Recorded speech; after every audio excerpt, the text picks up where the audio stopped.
Well, the big change is that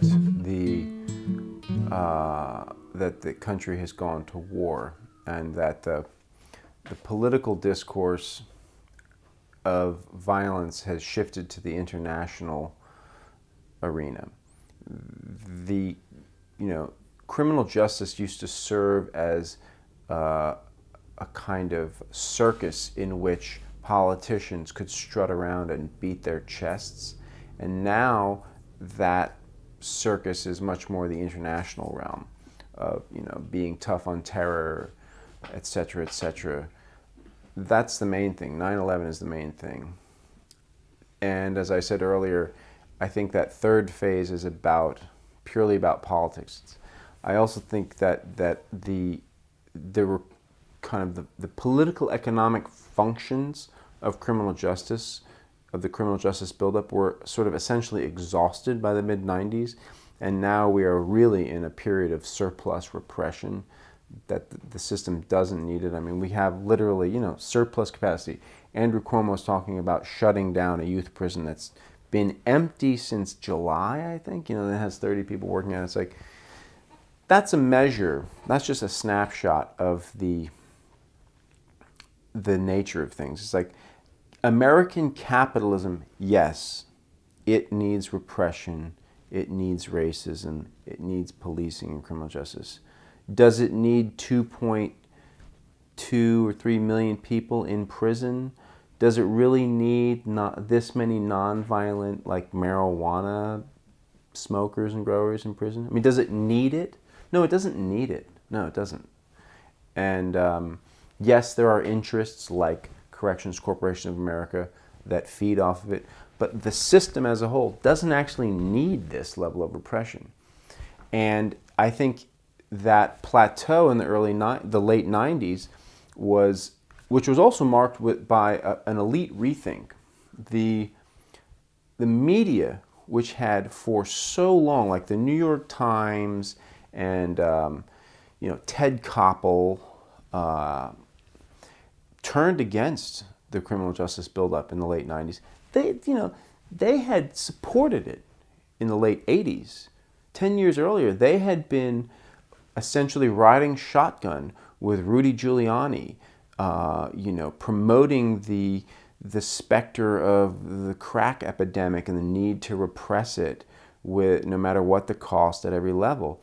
And 10 years later, there really was an elite rethink. There was, Ted Koppel did a series of really great documentaries about the overuse of incarceration. And the New York Times and other papers started editorializing against this stuff, whereas they had supported it earlier. But what interrupted all of that was 9/11. And it's now almost been 10 years since 9/11 as well. And we're again at this moment where it's like politicians seem to be ready to begin shedding some of the criminal justice apparatus. This is driven primarily by financial interest, though, from what we're able to really glean. It's not driven by a compassionate movement to reform the system or create rehabilitation or programs. It's just simply slashing budgets. So it's like a one-sided thing. It's like, well, we can't afford this prison system anymore, but three federal judges tell California, you got to let it go of 40,000 people. You've got, human rights violations going on. One prisoner dying a week because of substandard health care. So instead of them releasing these 40,000 in their already overcrowded system, they, the prison guards union appeals it all the way up to the Supreme Court. The Supreme Court's going to hear it. Yeah, but that's California. California's unique system. A mistake people make frequently is to read the entire nation from California. The guards union in California is really, really well organized. And that's not the case everywhere. They don't play the same role in the rest of the country. They really do have a disproportionate amount of power in California. But well, let's look at a different example. Illinois. Okay, Pat Quinn, who just eked out re-election after taking over for Blagojevich. Illinois is $5-6 billion in debt. They've been trying to close prisons for 3 different administrations since George Ryan emptied death row. Right? Mm-hmm. Every time they try to close a prison, everybody, it goes up in arms. We can't lose these jobs. The prisons stay open. They even build a new maximum security. It's empty.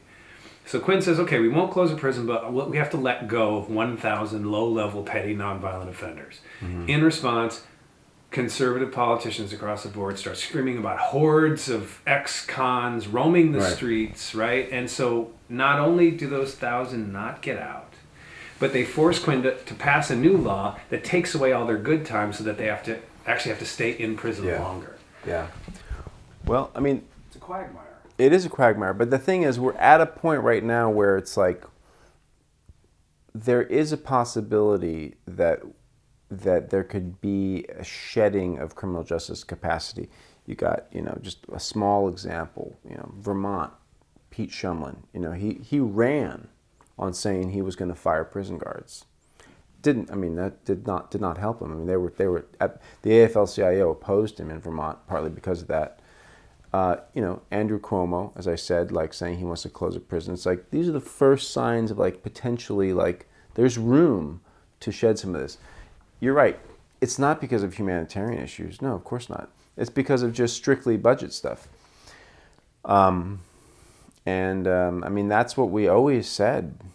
Way back in the day, 10 years ago and beyond, it was that the criminal justice buildup would probably only stop when there was a fiscal crisis for the state. And we're kind of reaching that point,